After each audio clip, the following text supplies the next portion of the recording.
Another month, another devblog. With the next update fast approaching and showcasing significant additions into the game, the community is becoming ever so eager for its release. Since the last time we dwelt into one of these, a lot more info has been brought into light regarding the 6.5 update. Galli has been confirmed to be yet another dino coming with this update, making it a total of 4, the largest amount of dinosaurs added in the single patch since Evrima launched. Not only that, we also know that the transition to Unreal Engine 5 will indeed come with 6.5, with Spiro included, so even though we aren't getting Gateway just yet, the new engine will still affect the current map. This upcoming update is becoming better and better over time to the point that it's being the most anticipated one since 2020, not only finally bringing dinosaurs into the game after more than a year of drought, but also bringing new mechanics and systems that have a very high chance to increase the game's visual fidelity and performance, with the latter being one of the most requested aspects by the community at large. On this month's devblog, number 35 to be precise, we got even more information regarding 6.5, as well as future content later down the line that it's already being worked on. So without any further delay, let's jump straight into it. Fidelity is the first on the block, mentioning the usual bug fixing, system adjustments and other code related endeavors. Nothing very enticing is said here. Obviously this is all very important for the game, but it's very technical and not necessarily meant to be seen by the player. However, at the end, it is brought to light that the devs are adding a new server option where admins can disable individual species on their servers, a very welcoming addition to the admin's tools, giving them the possibility to restrict species for numerous reasons, a feature that roleplay servers have certainly been waiting for. DM4 focused on Gallimimus's functionalities and abilities, although we will save this info for another video. Visual Tech revealed some details regarding the Dome, a gigantic human structure that will be part of the new Gateway map. This massive building seems to be made to be many things, with a point of interest being one of them. It will have 4 entrances in total, 3 land-based and a 4th connected to a local river. This is not the first time we have seen this structure, and it seems to be so large that it has the potential to be its own human-themed biome. And by the look and size of its entrances, those chances are high. Human players may take more advantage from this environment, but for dinosaurs of all sizes to be able to enter here, maybe we can also get something out of it.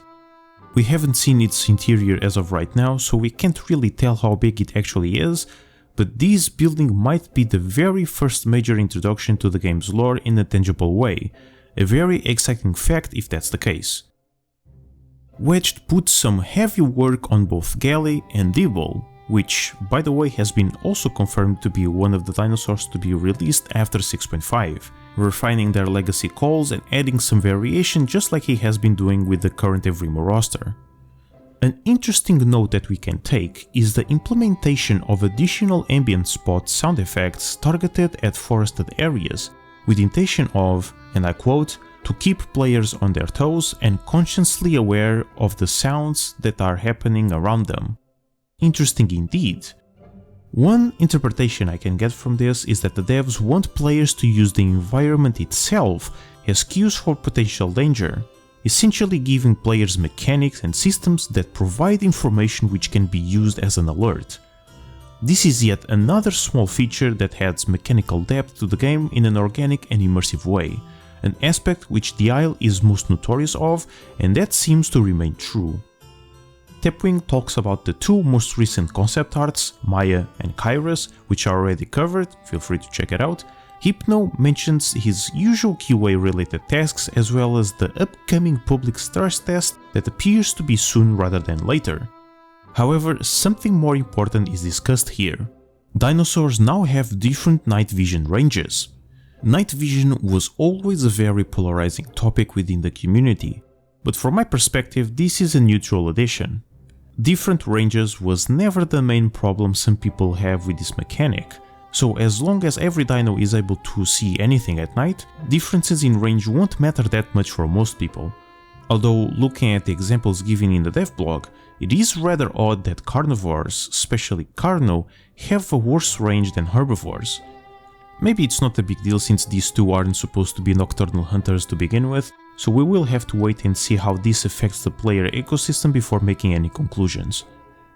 The bleed system was also briefly referenced, with Hypno saying that the mechanic now has a unique modifier for each dinosaur, which I thought it was already in the game, but apparently I was wrong on that one.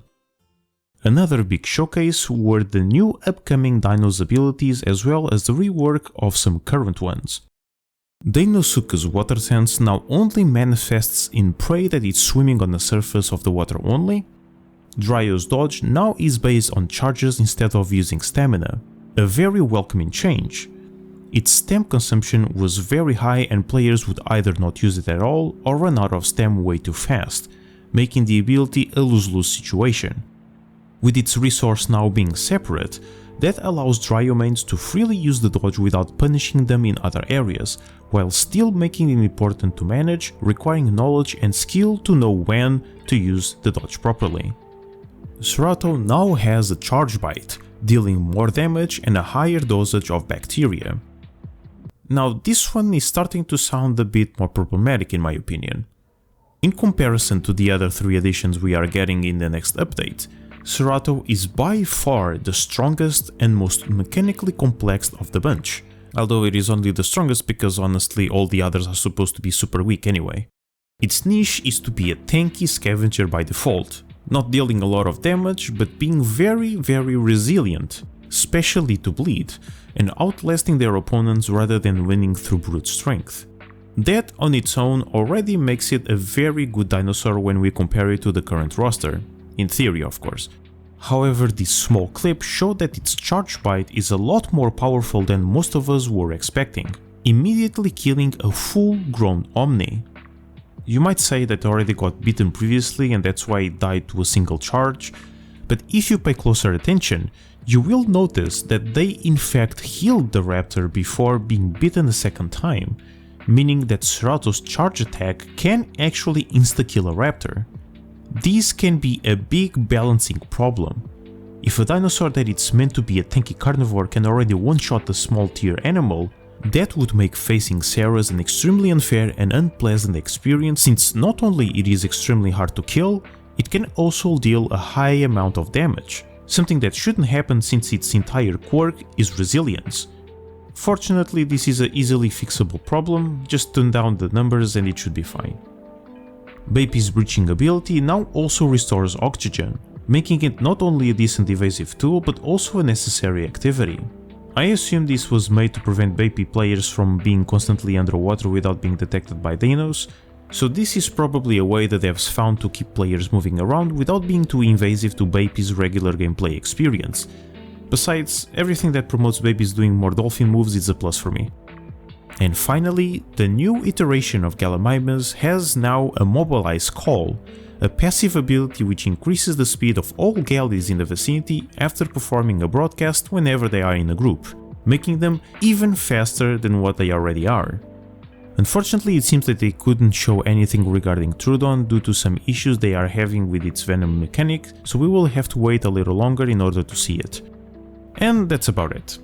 6.5 is becoming more and more enticing each week, and it has the true potential to kickstart the Isle's development for the better.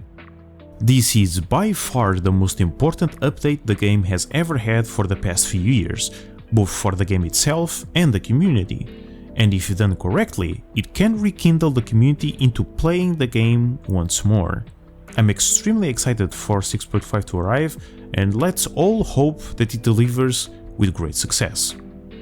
A huge thank you to my Patreon supporters for supporting the channel and the content I create. If you wanna join the ranks, the link will be in the description. Don't forget to leave your thoughts and opinions down below, join our Discord server for memes and pillar nut stuff, and I hope to see you all next week.